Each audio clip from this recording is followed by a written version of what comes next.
Ang buhay ay may malupit na paraan ng pagpapakita sa atin ng mga katotohanan kung hindi natin inaasahan ang mga ito.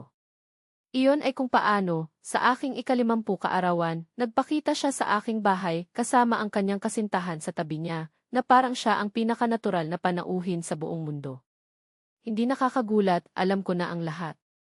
Ngunit ang sakit ay tulad ng isang suntok ng pagbulag ng ilaw, mula sa araw na kaluga na hindi mainit sa pagmamahal, ngunit nasusunog ng walang awa, na inilalantad ang bawat peklat, bawat kasinungalingan. At tiyak na doon, sa mga araw na iyon na humahantong sa pagdiriwang, na may nagising sa akin. Hindi isang mapait na babae, ngunit isang lakas na hindi ko alam na umiiral.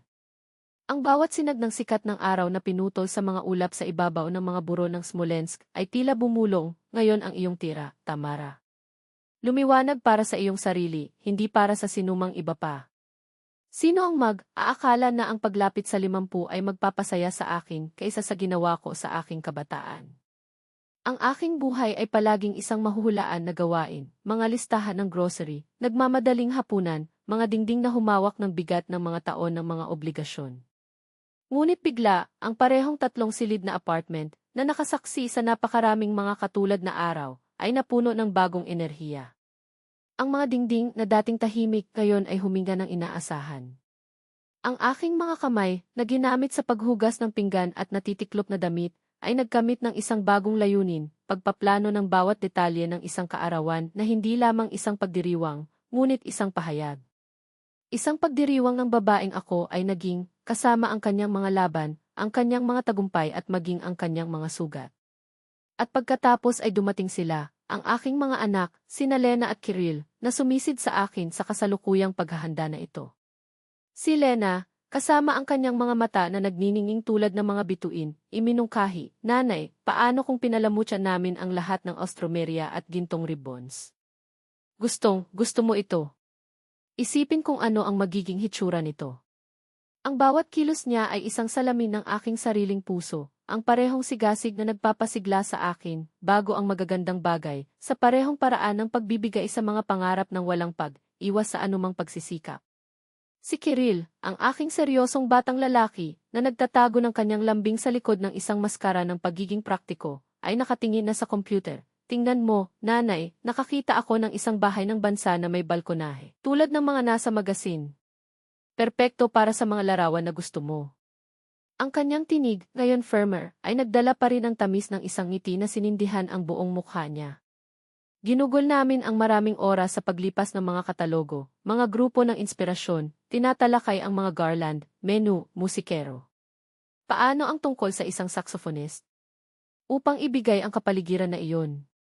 Ang bawat pagpipilian ay ginawa ng mailabis na pag-aalaga na parang nagsimula na ang partido doon, sa pagitan ng mga tasa ng malamig na tsaa at pagtawa. Malinaw kong nakita ang lahat, ang nabagong silid, mga bulaklak sa lahat ng dako, isang dagat ng mga kulay, maingat na napiling mga panauhin, ang mga nasa tabi ko ay lumuluha at tumawa, na humawak sa akin kapag ang sahig ay tila bumagsak at ipinagdiriwang ang bawat maliit na tagumpay. At ang damit? Iyon ang aking pinakamahusay na itinago na lihim. Isang bagay na natatangi, kilala lamang sa akin at sa salamin. Nag-order ako ng mga sample ng tela, sinubukan ang mga pagbawas, naisip kung paano mapapahusay ng bawat linya, hindi lamang ang aking katawan, ngunit ang aking kakanyahan. Dahil, sa 50, nararapat akong makaramdam ng isang reyna. At nang tumingin ako sa salamin, nakakita ako ng isang sparkle sa aking mga mata na matagal nang kumupas. Ito ay hindi lamang emosyon ng kaganapan, ito ay ang muling pagsilang ng isang siga na akala ko ay napapatay. Ang isang bagong hininga ng hangin ay sapat na para masunog ito muli sa isang intensity na nagulat sa akin. Ngayon, na may kalinawan na nasasaktan, naiintindihan ko kung ano ang bumalik sa Tamara noon, walang muwang at puno ng pag-asa, hindi makita. Habang nagsusumikap ako upang mabago ang aming apartment sa isang maginhawang bahay, nasayang ni Oleg ang aming pera sa mga restoran tulad ng Tanuki at Sirovarnia, mga lugar kung saan dinala niya ako sa mga anibersaryo ng kasal, na parang mga mumo mula sa isang piging na hindi kailanman minahan.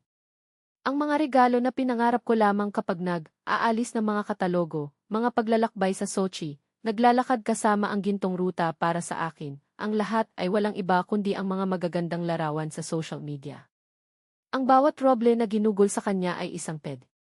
Ang bakal ng aking dignidad ay ninakaw, isang pagsisikap ng minahan na nabawasan sa wala. Naaalala ko ang araw na iyon na parang ngayon. Ang araw ay bumagsak sa bintana ng kusina habang inayos ko ang mga perang papel. Lumago ang listahan ng panauhin at kasama nito ang mga gastos. Bumagsak ang puso, ngunit mas malakas ang kaguluhan. Si Oleg ay nasa sala, nakadikit sa telebisyon na may isang bote ng beer sa kanyang kamay na parang walang nangyayari.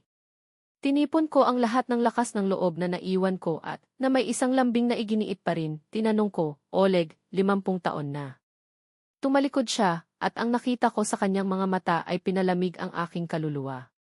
Wala nang pagmamahal, isang pader lamang ng kawalang, interes na hindi ko pa napansin dati. Ang kanyang tugon ay tulad ng isang sampal, hindi kita matutulungan, Tamara. Ang mga salita ay lumabas tulad ng dumura. Masakit ito. Ngunit ang susunod na dumating ay nagbigay sa akin ng isang sinag ng pag-asa. Ngunit bibigyan kita ng isang espesyal na regalo, Anya, at ako, tanga tulad ko, ngumiti. Nakakahawak pa rin ako sa mga dayami, nais na maniwala sa pinakamahusay. Ang aking hangal na puso ay tumalon sa pagkabata na kagalakan, isang singsing. Isang paglalakbay para sa dalawa, tulad ng old times. Kung alam lamang niya na ang kiregalo ay magiging kutsilyo sa kanyang likuran. Lumipas ang mga araw, at habang nalulunod ako sa paghahanda, pagpili ng mga huling bulaklak, na nagpapatunay sa pagdalo, na buhay niya ang kanyang kasinungalingan. Ang kanyang pilay na mga dahilan ay hindi na natigil, ang kanyang mga pag-absent ay sumigaw ng malakas kaysa sa anumang mga salita. Hanggang sa isang umaga, kapag nag-uri ng mga damit upang hugasan, nahanap ko ang patunay. Isang matamis, bulgar, kakaibang amoy. Hindi ito ang aking pabango. Hindi ito mula sa aming bahay. Ang halimuyak na iyon na nakatago sa kanyang kamiseta, sumigaw ng isang katotohanan na iginiit kong hindi papansin. Ang hangin ay naging mabigat, ang mga mata ay sinunog hindi sa kalungkutan, ngunit may isang matalim, pagputol ng pag-unawa. Ang puso ay masikip na parang isang hindi nakikita na kamay ang pagdurog nito. Totoo ang pagtataksil. Hindi ito paranoia, hindi ito ang pag-imbento ng isang inabandonang babae. Ito ay isang katotohanan. Ang bawat pilay na dahilan, ang bawat mabilis na sulyap, bawat kahina, hinalang exit ngayon ay may katuturan na magkakasama tulad ng mga piraso ng isang makabre puzzle.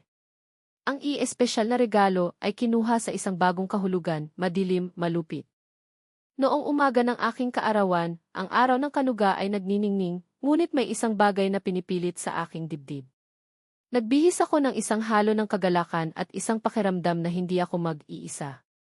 Ang kaligayahan ay naroon, ngunit nalason sa katiyakan na ang destiny ay nagsagawa ng isang paghahayag. Ang tahimik na apartment ay hindi nagdala ng kapayapaan, ito ay isang panahunan na katahimikan, tulad ng bago ang isang bagyo. Ang bawat kilos, bawat detalye ng aking paghahanda, ang damit, ang buhok na ginawa sa sulok ng salon, ang pampaganda, ay ginawa sa paggalang ng isang taong nakakaalam na ang sandaling iyon ay sagrado. Ayaw ko lang magmukhang maganda. Nais kong maramdaman. Hindi mapigilan.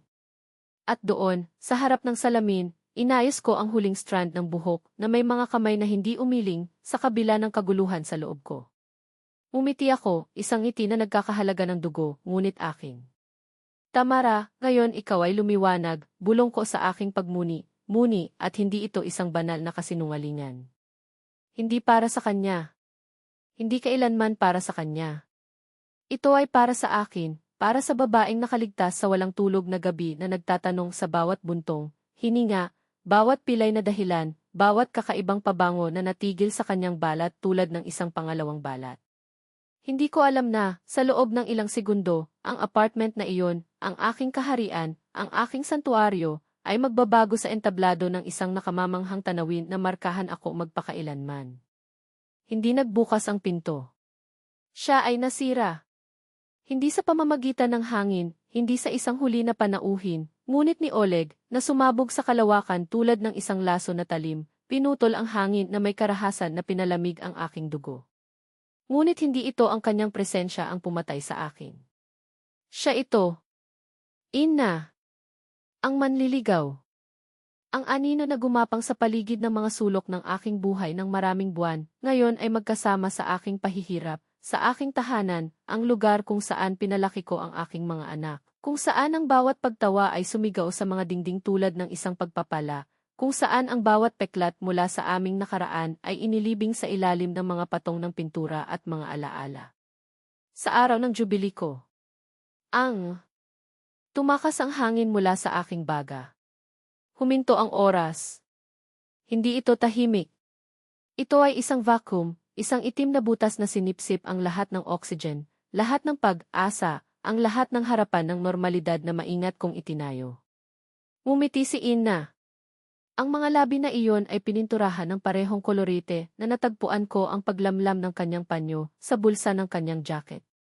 Ang pabango na iyon, matamis at mura, tulad ng isang imitasyon ng luho, na ngayon ay nagmula sa kanya, nakakahawa sa aking puwang, aking kwento, aking buhay. Ang aking mga mata, na isang segundo bago ay nagniningning sa pag-asa ng partido, ay naging 2 ember. Hindi sa sakit. Ng fury.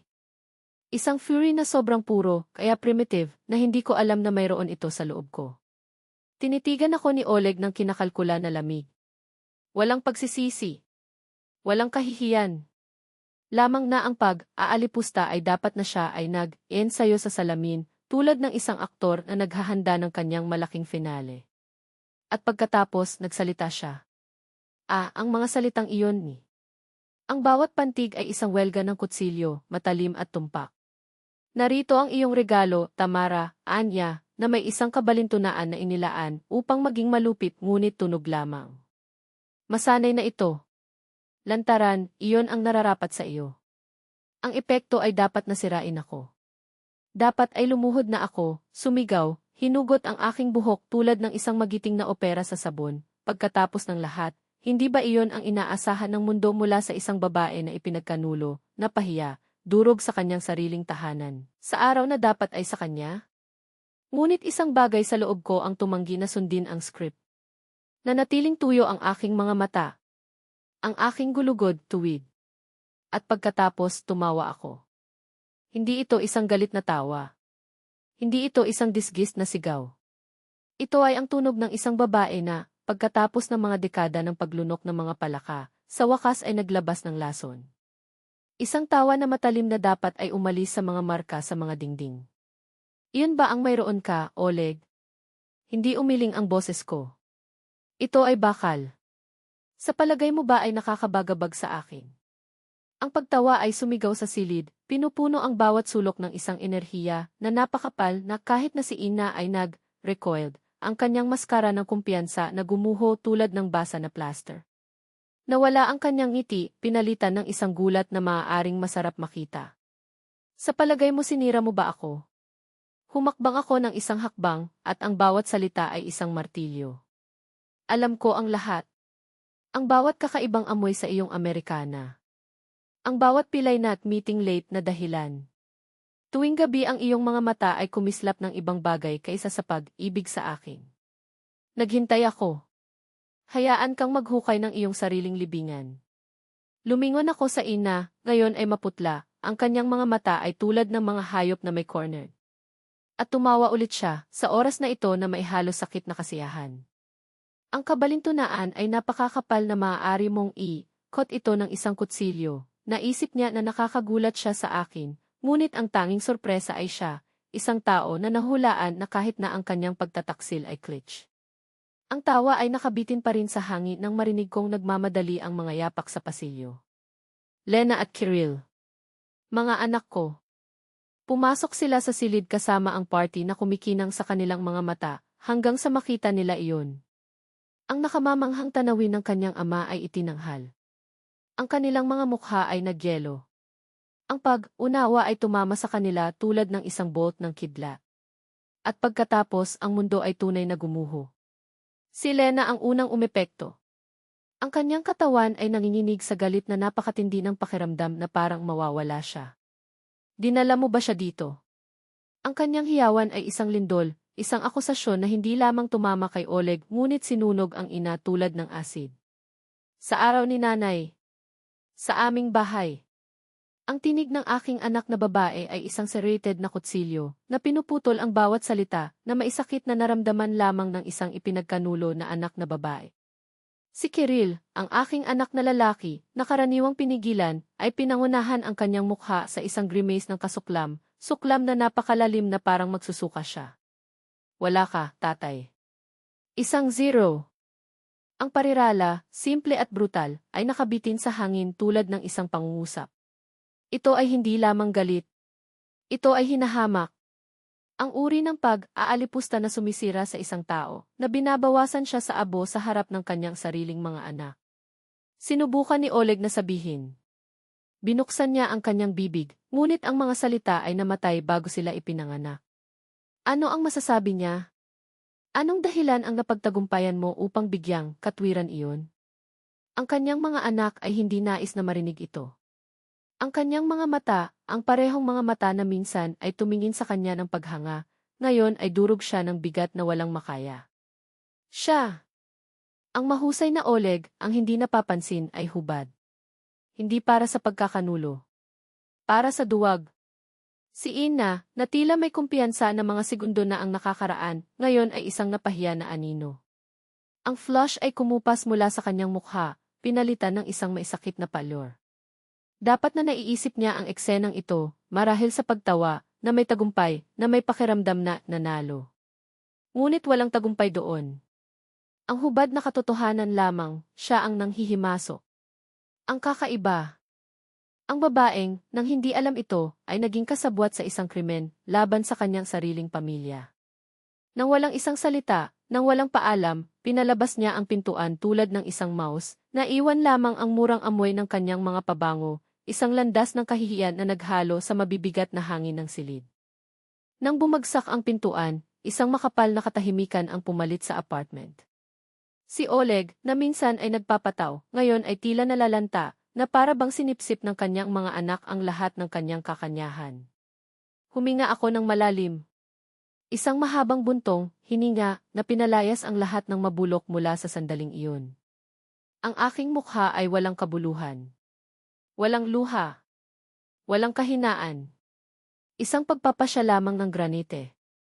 Tiningnan ko sina Lena at Kiril, nanginginig pa rin, ang kanilang mga mata ay naayos sa akin, naghahanap ng mga sagot, lakas, marahil isang palatandaan na nawala ang lahat.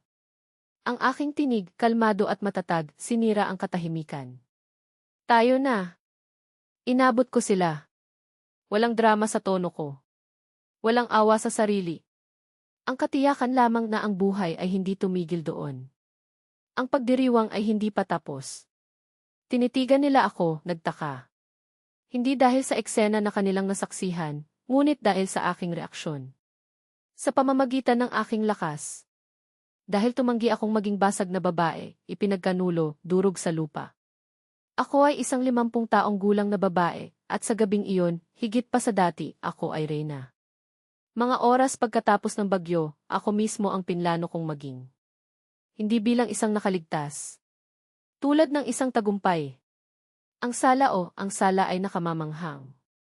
Ang Austromerias, ang mga iginiit ni Lena sa dekorasyon na may mga gintong ribbons, ang kanyang paboritong ugnay, ay nagbibigay ng isang ilaw na kahit na ang anino ni Oleg ay maaaring mapapatay. Ang malambot, maginhawang ilaw ay nakapaloob sa bawat sulok, tulad ng isang yakap ng pelus. Ang bawat detalye, bawat talulot ng Austromeria, bawat nagniningas na apoy ng kandila, ay mukhang bumulong sa aking tainga. Ginawa mo ito, Tamara. Nandito ka. At ako ay hindi nag-iisa. Hindi bilang isang anino ng kung ano ito. Ngunit napapaligiran ng aking mga haligi, Lena at Kiril, ang aking mga anak, ang aking lakas, ang aking buhay na kalasag. Habang tinatawid namin ang puwang na iyon, ang hangin ay nag-vibrate ng isang alon ng palakpakan, isang koro ng mga tinig na hindi lamang binati sa akin, ngunit ipinagdiriwang. Totoong mga kaibigan. Pamilya na mahalaga. Ang mga, sa paglipas ng mga taon, ay napatunayan na may mga kilos, hindi mga salita, na nandoon sila upang manatili. Tumayo sila, at ang kanilang mga ang kanilang mga mukha ay lumiwanag na may mga ngiti na tunay na ang pangungutya ni Oleg ay biglang tila isang kupas na mansa sa isang masterboard. Isang dagat ng yakap ang nakapaligid sa akin. Mga halik sa mukha, mainit na mga salita na nagpainit ng higit sa alak sa baso. Ang bawat ugnay ay isang balsamo, bawat handshake isang iniksyon ng purong katapangan. Galya, ang aking kapitbahay, ang aking kaluluwa na kapatid, ay niyakap ako ng isang lakas na halos mapalayo ang aking hininga at bumulong. Ang kanyang mga labi ay nagsisipilyo ng aking tainga. Tamara, mukhang nakamamanghang. Mas maganda kaysa dati. At mumiti ako. Hindi sa mga labi, ngunit sa buong kaluluwa. Alam mo, Galya? Nararamdaman kong maganda. Nararamdaman ko libre. Ang pagtatapat na iyon ay nagkakahalaga ng higit sa lahat ng mga gintong singsing na inalok sa akin ni Oleg, o nabigo na mag-alok. Pagkatapos ay dumating ang mga mananayaw. O, kung paano ako sumayaw. Kasama si Lena, na umiikot sa akin na parang kami ay dalawang butterflies na pinakawalan sa parehong hardin. Kasama si Kiril, na ang mapagmataas ng ngiti ay ang salamin ng aking sariling muling pagsilang. Sa mga pinsan, mga kaibigan, maging ang aking tiyahin mula sa Moscow, ang laging alam kung paano ako tatawa hanggang sa masaktan ang aking tiyan. Ang bawat hakbang ay isang tagumpay. Ang bawat pagliko, isang gawa ng tahimik na paghihimagsik. Dinala kami ng musika, at hinayaan ko ang aking sarili na madala, tulad ng dati kong nauna, na para bang sa wakas ay pinakawalan ko ang isang pasanin na hindi ko alam na mayroon ako. Na dinala niya. Walang luha sa aking mga mata. Isang bagong ningning lamang. Nang gabing iyon ay hindi tungkol kay Oleg. Hindi ito tungkol sa pagkakanulo. Ito ay tungkol sa akin. Tungkol sa babaeng tumanggi na yumuko. Tungkol sa phoenix na, nang walang fanfare, ay tumaas mula sa abo na may mas malakas na mga pakpak. Tumingin ako sa paligid at nakita, na puno ng tawa ang silid, ang mga tinig na pinaghalo ng tunog ng saxophone, na ang mga tala ay tila nakasulat para lamang sa sandaling iyon. Hindi lang kami isang pagtitipon ng mga tao. Kami ay isang pahayag.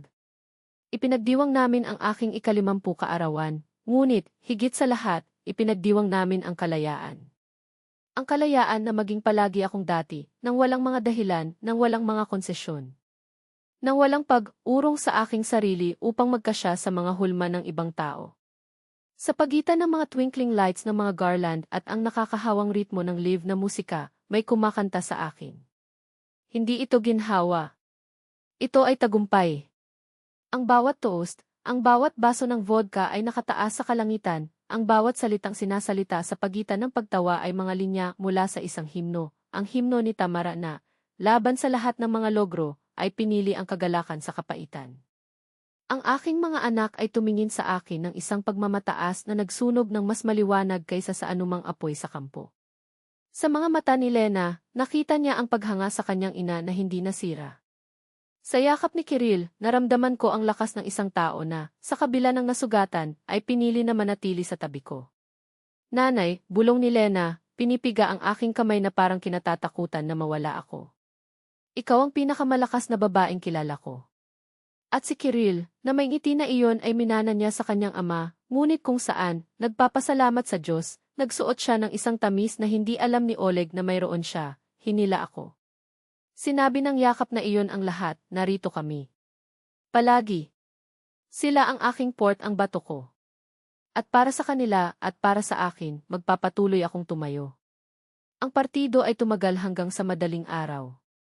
May cake na tulad lamang ng Key as Book of Kusa, ang nakakaalam kung paano gumawa, karaoke out ng tono, ngunit puno ng kaluluwa, luha at pagtawa na magkakaugnay tulad ng mga thread ng parehong tela. At, higit sa lahat, ang katiyakan na hindi ito pagtatapos. Ito ay isang panimula. Nag-toast kami sa buhay. Sa pagkakaibigan. Sa pamilya na pinili namin at, higit sa lahat, sa akin.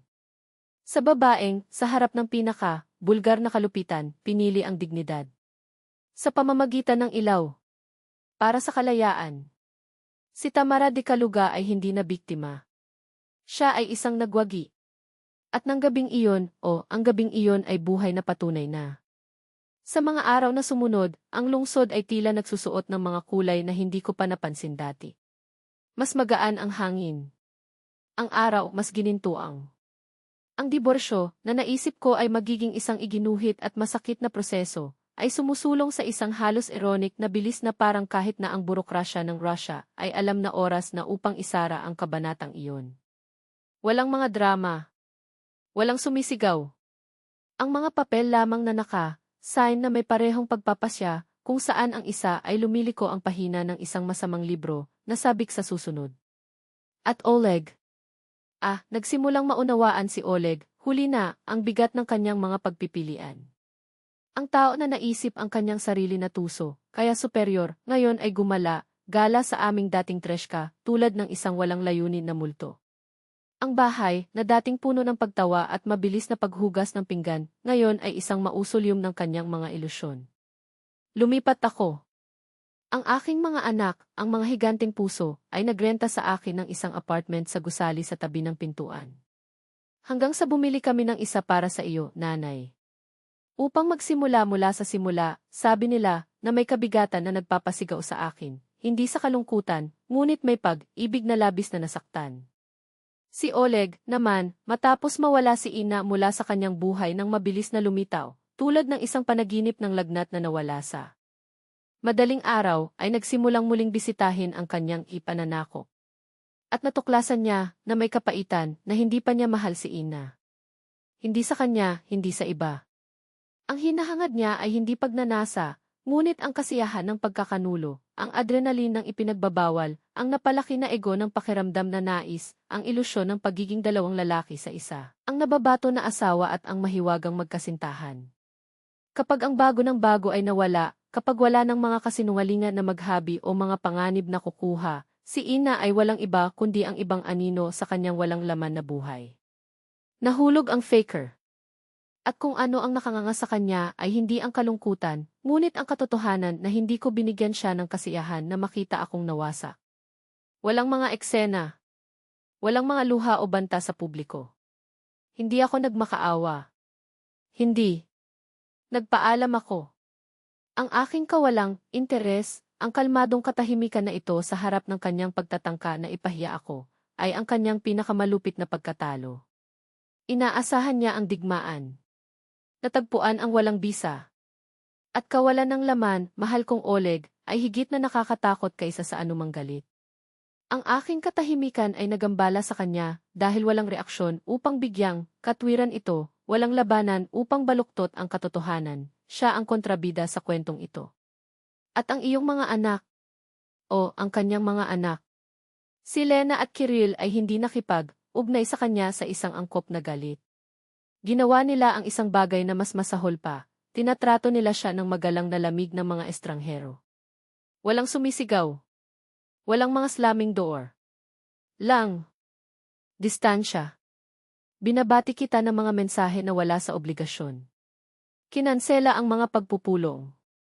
Isang katahimikan na nagsalita ng higit sa 1,000 mga salita. Ang pag-aalipusta sa kanilang mga mata, ang parehong nakita ko sa masikip na sala, ay naging permanente. At iyon, ang kanyang pinakamasakit na pagkawala. Ang disdain ng kanyang mga anak ay isang salamin ng kanyang sariling disdain para sa amin.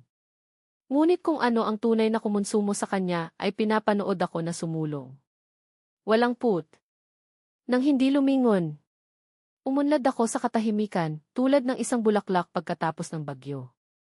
Nagsimula akong dumalo sa mga klase ng sayaw sa Strela. Ang matandang panaginip na si Oleg ay palaging belitod sa isang bakit ang oras ng pag-aaksaya.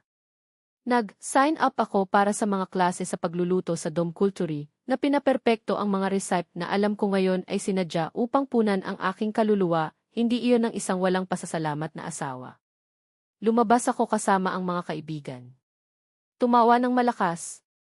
Naglakbay ako sa St. Petersburg sa katapusan ng linggo, na parang buhay ay isang partido na sa wakas ay inanyayahan ako. Ang aking mga mata. Nagniningning sila sa paraang hindi nila kailanman lumiwanag sa tabi niya. Nakakahawa ang aking enerhiya, isang lakas na nagmula sa loob, mula sa isang lugar na hindi niya kailanman mai-access. Hindi ko siya hinahanap. Hindi ako nagtanong tungkol sa kanya. Hindi ako nagpakita ng palatandaan na ang kanyang kawalan ay nakakaapekto sa akin at pinalaya siyang baliw. Inaasahan niyang makahanap ng isang balangkas, mapait, natigil sa nakaraan na Tamara, Ngunit natagpuan niya ang isang nagliliwanag na babae na nagliliwanag ng kapayapaan at kaligayahan. Sinabi nila na ngayon ay ginugugol niya ang kanyang mga gabi gamit ang isang bote ng kognak, lumiliko sa serye sa telebisyon, ngunit inaayos ang kanyang tingin sa dingding. Nawala si Ina mula sa social media at hindi na lumilitaw. Ang kanyang pangalan ay naging bawal kahit sa mga pag-uusap. Samantala, nabubuhay ako, tunay na nabubuhay, sa unahang pagkakataon sa mga taon. At ikaw? Kailan ang huling oras na pinayagan mo ang iyong sarili na muling ipanganak? Ang buhay ay hindi isang pagsasanay. Ito ang dula. At ang entablado ay naghihintay para sa iyo. Magkita tayo agad.